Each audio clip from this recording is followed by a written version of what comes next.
DJ Citi Lyts was more than just an artist. He was a movement, a voice, and a sign of hope in a city full of talent and danger. But on a quiet night in May 2022, were fired at that voice.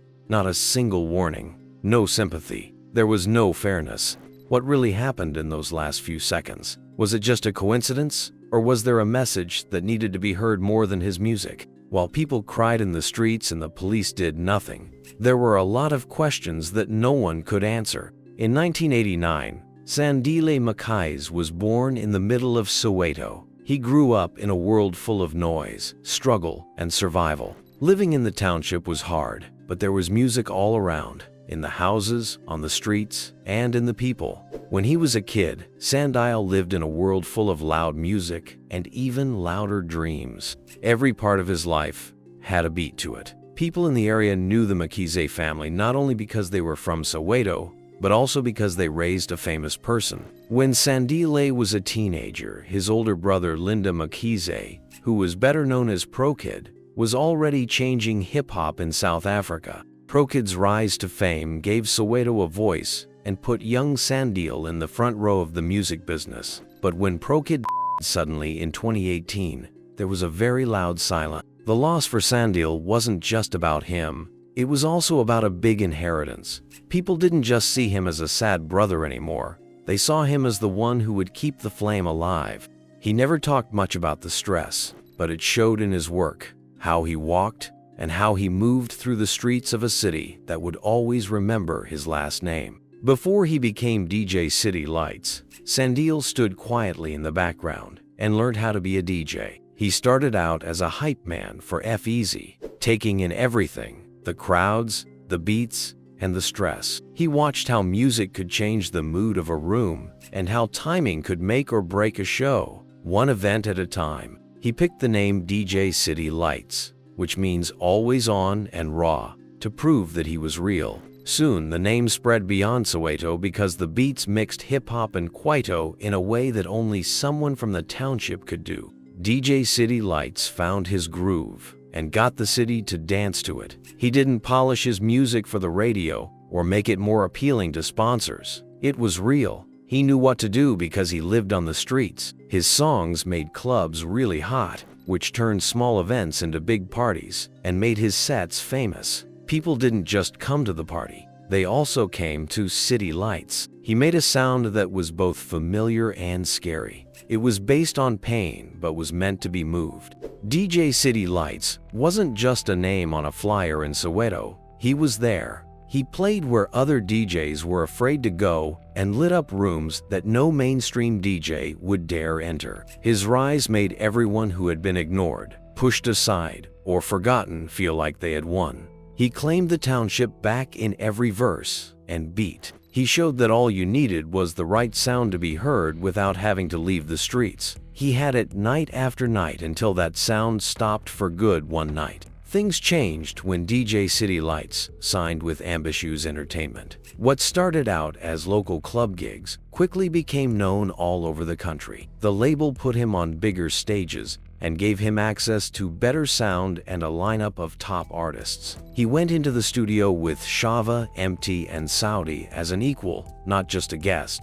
There was a lot of chemistry, and soon the streets were filled with songs that no one could ignore. Some songs, like Malambane and Shishaliza, became instant hits on the streets. These songs were not made for the top of the charts. They were made for people in Soweto and other places. They had the energy of streets, backyard parties, and taxis early in the morning. Fans didn't just hear them, they could feel them too.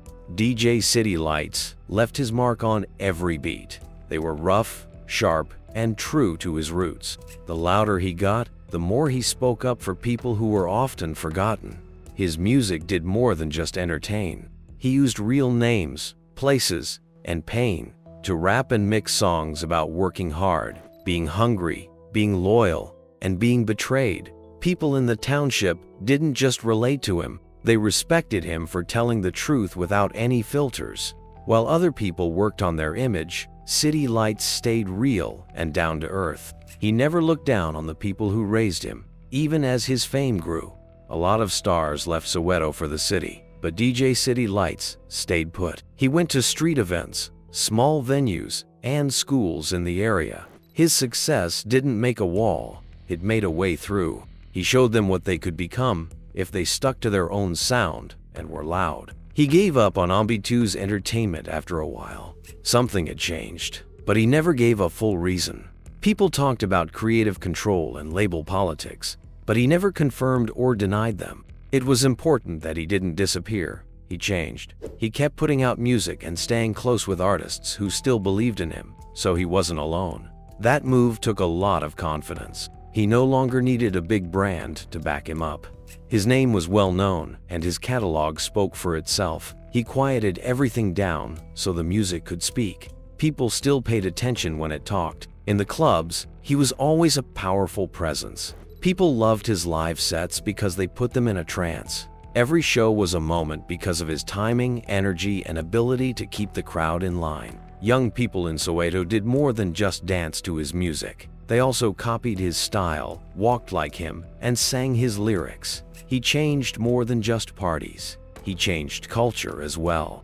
A lot of people said he was the link between old school rap and the new sound. He didn't give up Kwaito or try to sound like American hip-hop. He mixed the two and gave South Africa a beat that no one else could copy. Older artists looked up to him. Younger ones came after him. He wasn't following trends, he was making them. But being famous doesn't keep you safe, especially in Soweto. Citi Lyts, the DJ, lived and worked in dangerous places. Late nights, loud venues, and crowds that didn't know what to expect were all part of the job. Even though the township praised him, not everyone liked seeing someone get better. You can't always see envy, and when you're successful, people will sometimes mark your back. There was never a clear link between him and any gang, crime, or violence on the street though. Like anyone who is well known in a rough neighborhood, rumors came and went. But the facts showed that the man was interested in music, not war. His fame came from his skills, not from threats. He wasn't violent, even though the streets were. He went through dangerous areas, but that wasn't his goal. It was art. Also, he never acted cocky. Even when his fame grew, he walked like someone who had been through hard times and knew they could happen again at any time. He was more than just a DJ because he had a grounded presence.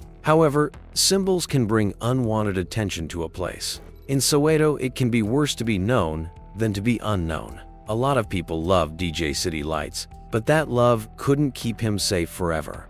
He kept climbing, making things, and connecting until the night when everything stopped. Nothing was said or done to prepare people for the end of a reign that still had more to offer.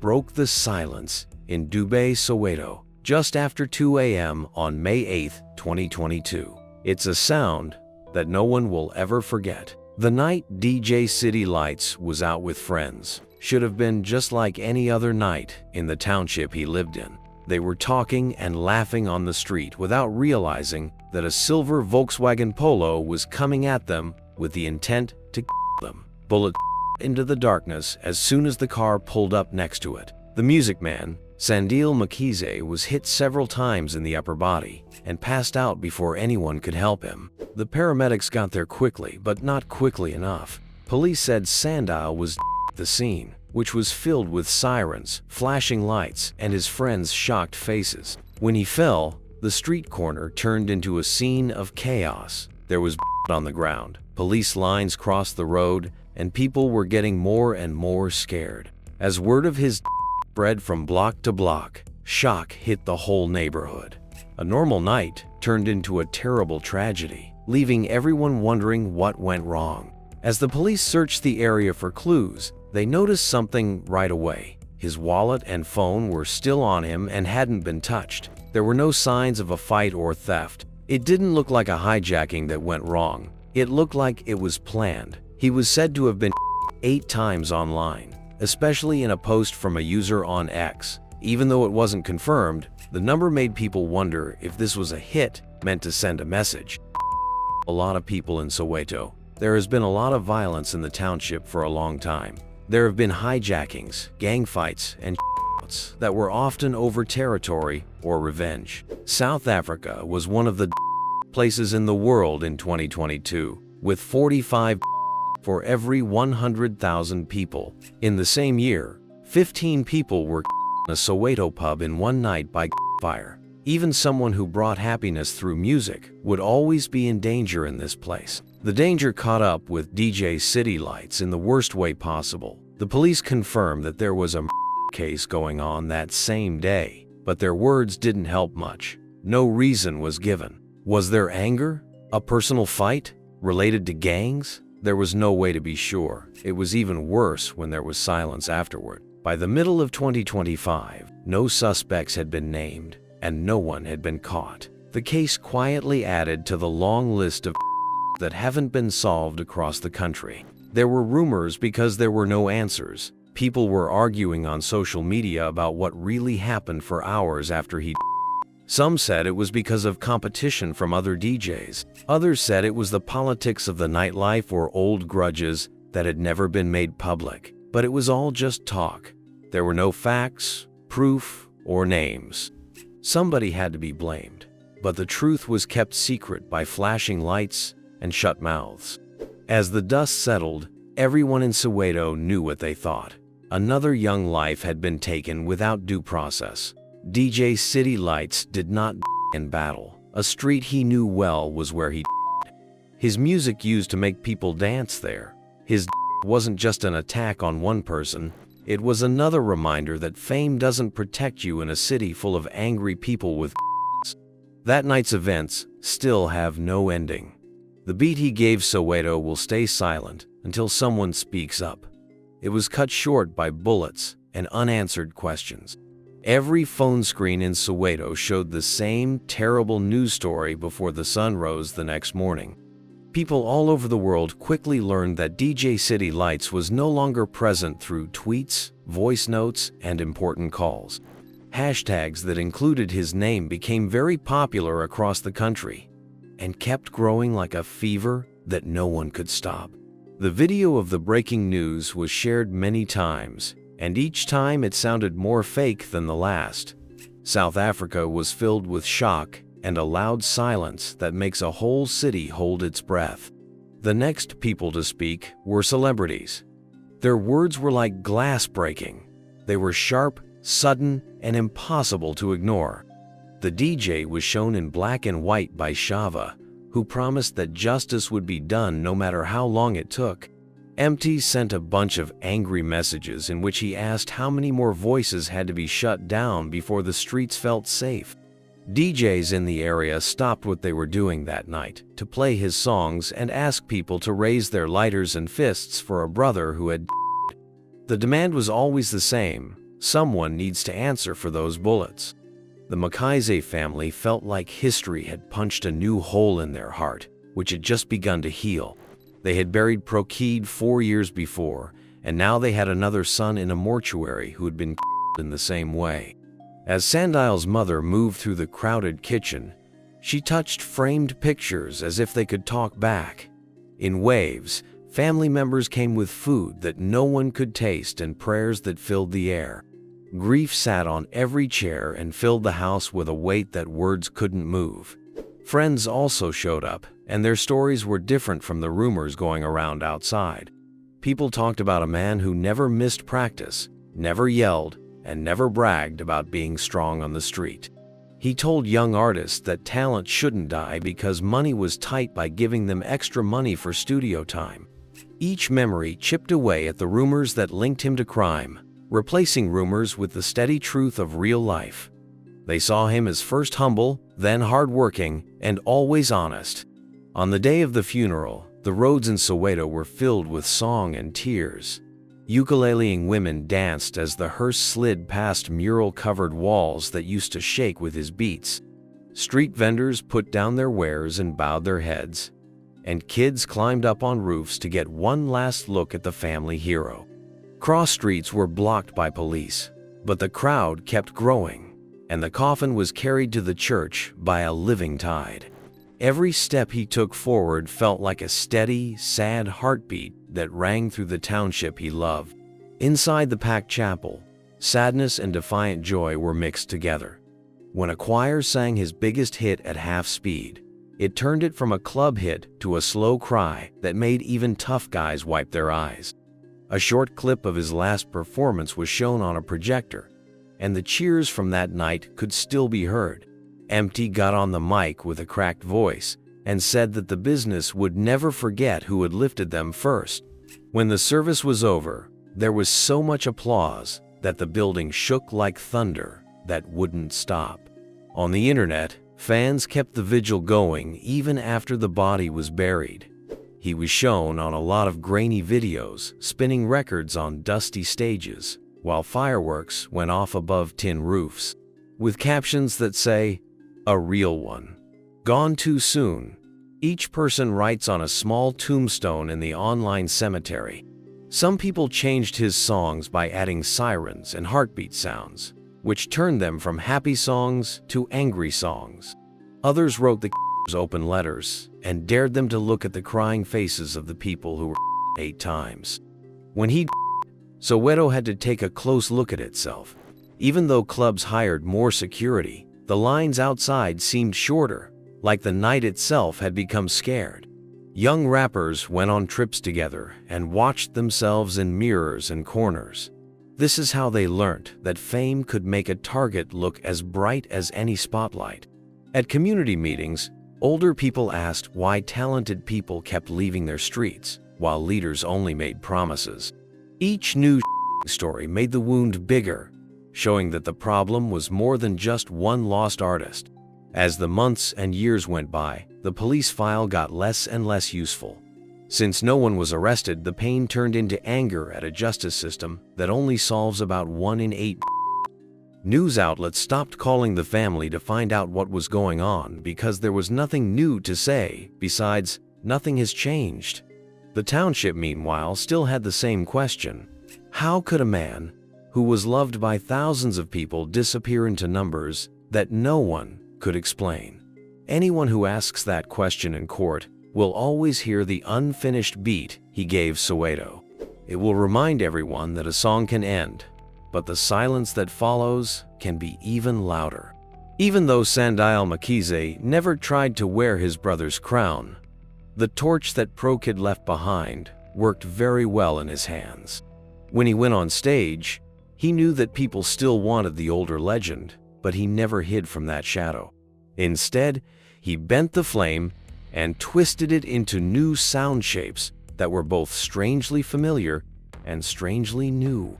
It was clear that every scratch on his turntables was a tribute to Pro Kid's toughness, while also taking listeners down new rhythmic paths. He showed that a legacy is not a copy.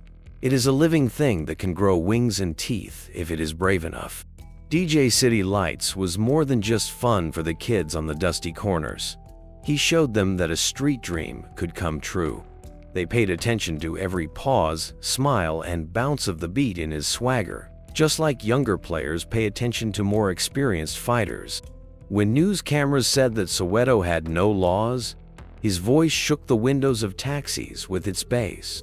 They were hungry. He spoke their slang, and he dared them to spit their own verses back at a world that wouldn't see them. By being there, he showed them that fame could extend to faraway places at the same time. Since the night that he was by his songs have been playing over and over on phones and speakers, never stopping. The number of streams went up so quickly that the charts looked stunned. It was like the internet itself stopped for a moment of digital silence. Others worked with them and posted raw clips that sounded like ghosts coming back to finish a party that was cut short. People still blast Malambane as they drive by corner stores, and house parties play Shishiliza over and over again until dawn breaks through broken blinds. I feel like every time I play it, his spirit comes back just long enough to make people shuffle their feet and nod their heads. The streets wanted something they could touch, but art has a way of painting its own memorials. A huge mural is now on the wall of a club, and he has his head slightly tilted up, as if he's listening for a beat that only he can hear. Paint drips under the headphones, making me think of tears that won't dry in the hot sun of Johannesburg. At the base, candles and flowers are set out every May 8. This turns the pavement into a glowing altar, where people from different backgrounds can share stories and become friends. Some people want to hold a concert every year in his honor. But fear keeps reminding the organizers that crowds can bring in the same kind of danger that killed him. Justice is stuck like a scratched record playing the same hopeless line over and over again. Police files are piled high on metal desks, mothers lock their doors earlier, and musicians add extra locks to studio gates. With each day that goes by without a solution, the trust between the township and the badge grows. It's like a quiet spark that could catch fire if it's left alone for too long. No longer do conversations about safety end with hopeful shrugs. Instead, leaders are asked tough questions that leave the microphones without answers.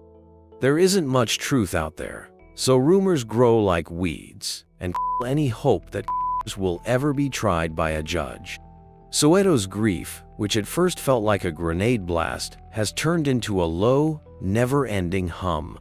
People in stores say his name when the power goes out and the street goes dark, as if it might bring the lights back on. Kids write his lyrics on their desks because they think the words will help them get through the last bell and bad grades. Older people put his mixes on dusty cassette decks and nod as if they'd found a secret way to go back in time 10 years. The message is the same everywhere. The man can be buried, but the grave won't accept the echo. A lot of the time, history treats the of stars as faraway myths, but DJ Citi Lyts is still close enough to feel. He still makes music that weaves between laughter and smoke that hits tin roofs during Sunday bries. The cold fact that he was creeps in like a shadow, making it hard to talk when sirens sound off in the distance. Friends say they can still feel him in crowded clubs, just out of sight, telling DJs to cut the beat deep and the crowd to jump higher. There's a sense that the night itself owes him one more salute.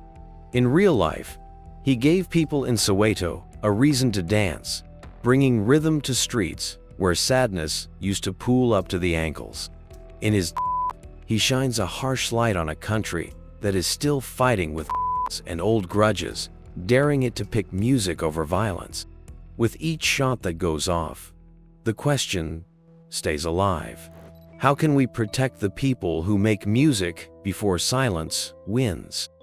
Until that answer comes, his story will keep going like reverberation after the last chord, hitting walls and memories over and over again. DJ Citi Lyts was more than just a name.